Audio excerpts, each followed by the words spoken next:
Hello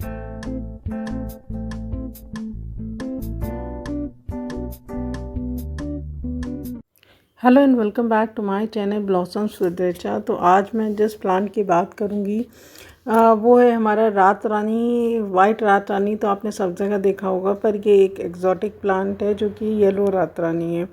खुशबू तो इसकी कमाल है ही, और प्लस देखने में भी बहुत खूबसूरत लगता है। काफ़ी गुच्छों में, जैसा कि आप देख रहे हैं, फ्लावरिंग करता है बिल्कुल वाइट वाली रात रानी की तरह। और क्योंकि येलो कलर में, इसलिए देखने में बहुत खूबसूरत लगता है। तो इसको आप दो तरह से लगा सकते हैं, या तो आप इसका कहीं से सैम्पलिंग ले आएँ या कटिंग के थ्रू लगा सकते हैं। तो मैं यहाँ पर मैंने इसका एक छोटा सा सैम्पलिंग मंगवाया था, और बिल्कुल सिंगल डाली थी उसकी, तो उसको मैंने ट्रिमिंग कर दी उसकी। तो अब देखिए कितनी सारी डालियाँ इसमें निकल आई हैं, और कितने अच्छे से ये फ्लावरिंग भी कर रहा है। प्लस ये देखिए इसकी कितना मज़बूत हमारा प्लांट है, पूरा गुच्छों में फ्लावरिंग कर रहा है। तो ये बहुत ही अच्छा प्लांट है, जो कि आप अपने गार्डन में गर्मियों में कलर के लिए भी ऐड कर सकते हैं और खुशबू के लिए भी ऐड कर सकते हैं। क्योंकि गर्मियों में जनरली सारे जो भी फ्लावरिंग प्लांट्स होते हैं वो जनरली सब वाइट ही होते हैं। तो ये प्लांट आपके गार्डन में ऐड करने के लिए बहुत ही अच्छा रहेगा। अब चलिए बात कर लेते हैं इसके गमले की। तो ये जो प्लांट है, ये आप 10 से 12 इंच के गमले में लगाएं तो ज़्यादा बेटर रहेगा। ये मेरा जो प्लांट है, देखिए 12 इंच के गमले में लगा हुआ है, कितने अच्छे से फ्लरिश कर रहा है। और जितनी सारी इसमें देख रहे हैं आप लोग डालियाँ हैं, हर डाली में इसी तरह गुच्छे निकलेंगे। और मैं सोच रही हूँ जब पूरा अच्छे से फ्लावरिंग करेगा तो किस तरह मैं इस पेड़ को संभालूंगी, क्योंकि सब तरफ से इनको बांधना पड़ेगा। और फिर दूसरी चीज़ है, जैसे ये फ्लावर आपके यहाँ ख़त्म हो जाते हैं, अगर जब स्पेंड हो जाते हैं, तो यहाँ से आप इसको नीचे से कट कर देंगे। तो उससे क्या होगा कि वहाँ से 2 किले और निकल आएंगे, और 2 डालियाँ और बन जाएंगी, और ज़्यादा फ्लावरिंग होगी। क्योंकि जितनी ज़्यादा डालियाँ होंगी उतनी ज़्यादा आपके प्लांट में फ्लावरिंग होगी। तो सबसे पहली चीज़ आपको ये ध्यान रखनी है कि आप जो भी सैम्पलिंग लाएं उसकी पिंचिंग कर दें और उसको ग्रो होने दें। और फिर जब आपके फ्लावर स्पेंड हो जाएं तो आप उसको नीचे से कट कर दें। प्लस इनको 10 से 12 इंच के गमले में लगाएं। इसमें क्योंकि बहुत सारी डालियाँ बहुत इकट्ठा निकलती हैं, इसलिए छोटे गमले में ये ठीक से नहीं चल पाएगा। चलिए अब बात कर लेते हैं हम कि इसकी मिट्टी की।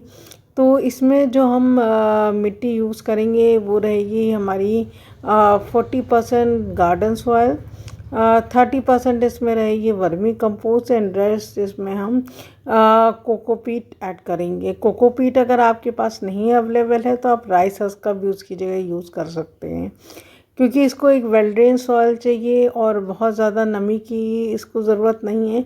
लेकिन क्या होता है कि गर्मियाँ जैसे जैसे आएंगी ये सूख जाएगा, और एकदम ज़रा सा भी पानी कम होगा तो मुरझाने लगेगा। इसलिए इसको ऐसी सॉइल चाहिए कि हल्की सी नमी भी बनी रहे और एकदम गीला भी ना हो, जिससे रूट रॉट हो जाए।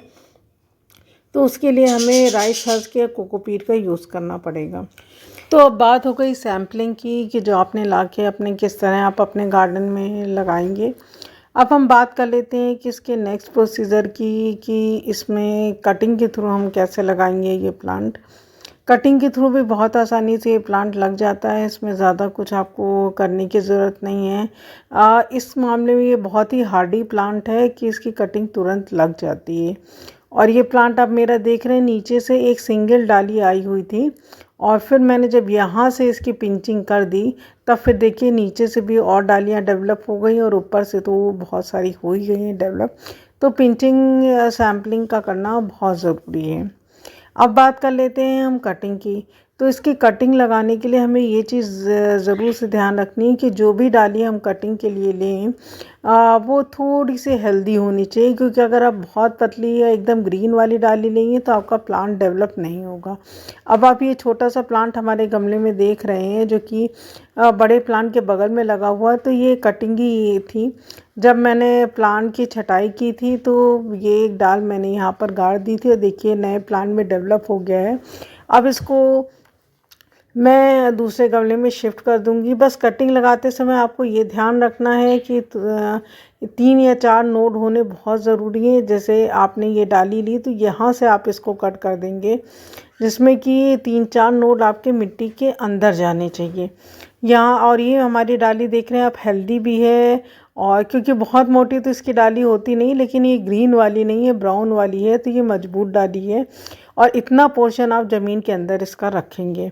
इसको आपको कुछ नहीं करना है, चाहे तो हल्दी पाउडर में, चाहे तो सिनेमम पाउडर में, किसी में भी डिप करके आप मिट्टी में गाड़ दें।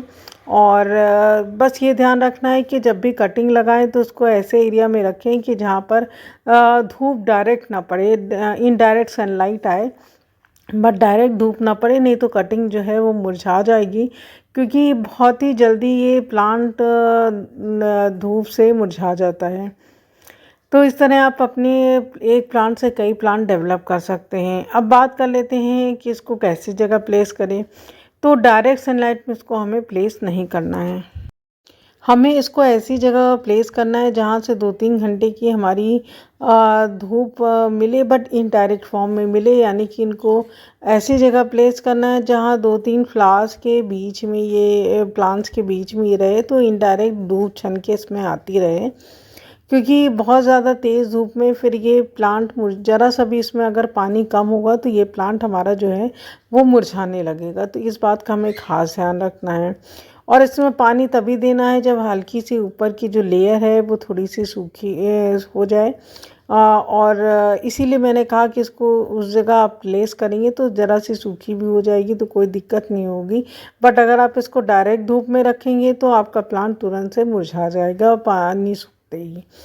तो जब ऊपर की लेयर थोड़ी सी सूख जाए तभी इसमें हमें और पानी ऐड करना है। अब वैसे तो जनरली इस प्लांट में कभी भी कीड़ा वगैरह या स्पाइडर्स नहीं लगते हैं, लेकिन फिर भी आप चाहें तो अगर आपके एरिया में टेम्परेचर ऐसा रहता है कि लग जाते हैं, तो फिर आप इसका महीने में एक बार नीम ऑयल का स्प्रे कर दें, और कुछ इसमें करने की ज़रूरत नहीं पड़ेगी। आपका प्लांट इसी तरह अच्छे से ग्रो करेगा। तो चलिए, सारी अब बातें हो गई हैं, बात कर लेते हैं इसके फर्टिलाइज़र की। तो इसको नाइट्रोजन फॉस्फोरस रिच फर्टिलाइज़र चाहिए। तो उसके लिए हमने इसमें वर्मी कंपोस्ट ऑलरेडी ऐड कर दी थी, और इसमें अब हमें कुछ और ख़ास ऐड नहीं करना है। महीने में एक बार बस हमें ये सीवीड फर्टिलाइज़र ऐड करना है। चाहे तो आप ये ग्रैन्युलर फॉर्म वाला ले सकते हैं, चाहे तो लिक्विड ले सकते हैं। अगर 10 से 12 इंच का आपका गमला है तो लिक्विड आप 1 चम्मच 1 लीटर पानी में मिलाकर डाल सकते हैं। पर मैंने ग्रैन्यूल्स ज़्यादा प्रेफर करती हूँ, क्योंकि ये आसानी से और स्लो डिज़ोल्विंग होते हैं। तो 10 से 12 इंच के गमले में आप ये इतने ग्रैन्यूल्स लेकर गमले में पेड़ के चारों तरफ डालकर अच्छे से गुड़ाई करके और फिर उसमें पानी डाल सकते हैं। और अगर आपका गमला गीला है तो ये ध्यान रखिए कि फर्टिलाइज़र डालने के बाद तब इसमें हम पानी नहीं ऐड करना है। तो अगर आप इन सब चीज़ों का ध्यान रखेंगे तो आप भी बहुत आसानी से ये येलो वाली रात रानी लगा सकते हैं, और एक प्लांट से बहुत सारे प्लांट में डेवलप हो जाएगा। और इसी तरह खूब सारी फ्लावरिंग आपके भी प्लांट में होगी, जिस तरह मेरे प्लांट में हो रही है। तो आपको हमारा ये येलो रात रानी का वीडियो कैसा लगा हमें कमेंट करके ज़रूर से बताइएगा। और अगर अच्छा लगा हो तो प्लीज़ लाइक करिएगा, शेयर करिएगा। इसी तरह के नए नए वीडियोज़ के लिए बेल आइकन को प्रेस कर दीजिएगा। अगर फेसबुक पे देख रहे हैं तो हमें फॉलो करिएगा। So keep watching and thank you for watching the video.